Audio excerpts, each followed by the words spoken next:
Thank you very much. Thank you. Good luck. It's a Okay. hard one. Rosemary, please.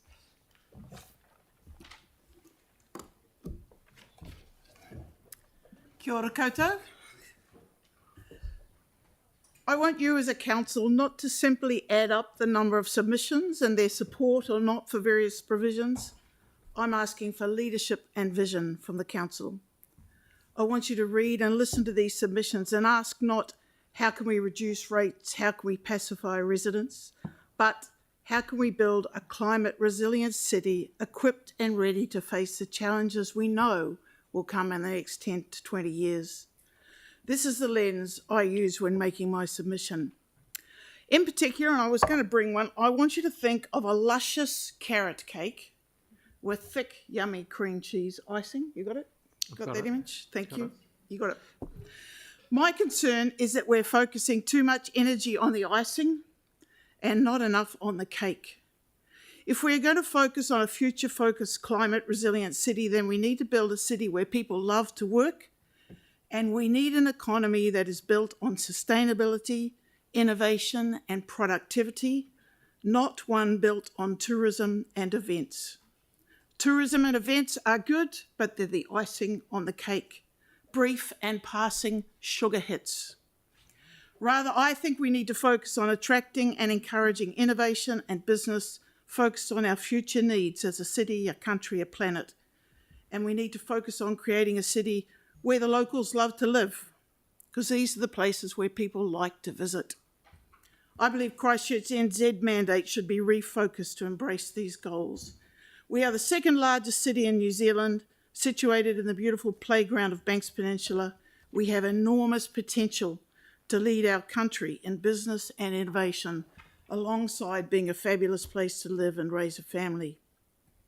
So my submissions include: let's refocus our efforts around climate resilience, take a lead in reducing our carbon footprint and building a climate resilience into our planning. Yes to the Climate Adaptation Fund.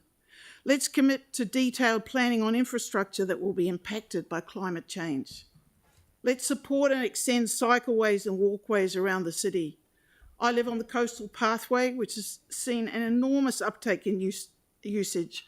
I cycle into town today. It took me half an hour from Redcliff's safe. Special focus on safe cycling routes to schools, such as Te Aratai College, will help get people out of cars. Let's plan for intensification around major transport corridors, including multi-level lift-serviced apartment buildings. As a disabled person, townhouse developments do not cater for us. We need other forms of housing. And I'm really disappointed that our 20,000 people in the middle of the city, I doubt we're ever going to get, because we've built fucking townhouses, sorry. Let's support increased biodiversity outcomes through planting, active management and pest control in partnership with hapu community groups and ECAN. Let's increase our tree canopy around the city for the cooling effect of trees and increasing parklets with increased housing density. I'm a no to extra event funding. As mentioned, this is the icing on the cake and will not lead to substantive changes in livability and innovation. I want Council to work with Local Government New Zealand to lobby central government to address the issue of chronic underfunding of local government, as shown in the Future of Local Government review. For example, fluoride. I support fluoride, but all the costs came on to local government and should have been a part of the health budget. More GST, etc. Keep on pushing for that. So, in summary, climate change and biodiversity loss are our biggest risk factors in long-term planning. This is not far off, it is now.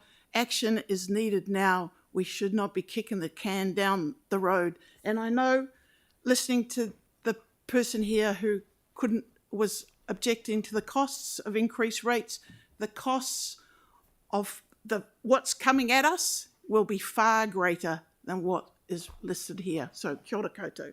Thank you. Thank you. Question? Yep. Jake hasn't had one. Sorry, Tim. Yeah. Thanks, Rosemary. I agree with a lot of what you've said in your submission. I do have a question though. I have a rare opinion around this table in terms of funding of local government. central government does offer us a tool to finance our activities, why is it not an acceptable funding tool? Well, I think it is, but well, except that the whole It's politically rates difficult is to put one up of the rates. tools. It's rates one of the tools, but the system and that review showed that more and more expectations are put on local government without the capacity to do other than increase rates. We need some other models. Thanks. Spot on answer. Thank you very much. Thank you. Okay, what have we got here? Caitlin